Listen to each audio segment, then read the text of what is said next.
optimism always a good thing?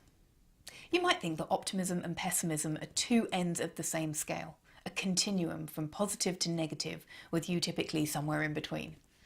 However, science is increasingly demonstrating that that isn't the case. Instead, it's thought that optimism and pessimism are two independent phenomena which operate as separate entities with their own unique function in the brain. Traditionally speaking, optimism is seen as the desired mental state, while pessimism is frowned upon. But the truth is that they both have their own set of advantages and disadvantages. For example, scientific studies show that optimism equips you with a positive bias in your thinking, which can improve your ability to solve problems, help you cope more easily with stress, and allow you to show perseverance in the face of a challenge. It's also been shown generally to be beneficial for your health and well-being. In fact, there's no hiding from the large body of evidence which shows how being optimistic is generally a good thing for your quality of life. In contrast, pessimism typically means that you're more prone to seeing problems. You often end up focusing on what could go wrong or thinking of the worst case scenarios.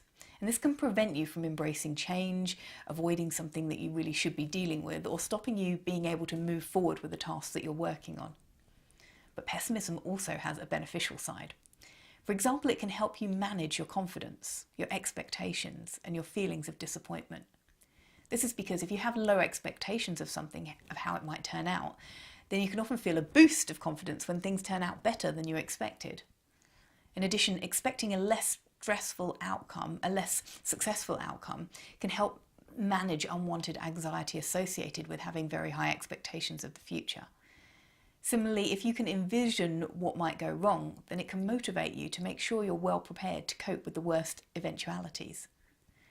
Having a healthy dose of pessimism can therefore be highly useful. Similarly, optimism can have its downsides. For example, being overly optimistic can blind you to the costs and consequences of a situation. This means that you can overestimate the benefits and underestimate the costs, resulting in poor decisions because you failed to make an accurate assessment of the number and the magnitude of the risk. What's more, scientists have suggested that everyone has an inbuilt bias for optimism, which influences the way that we interpret the world around us, often without our conscious awareness.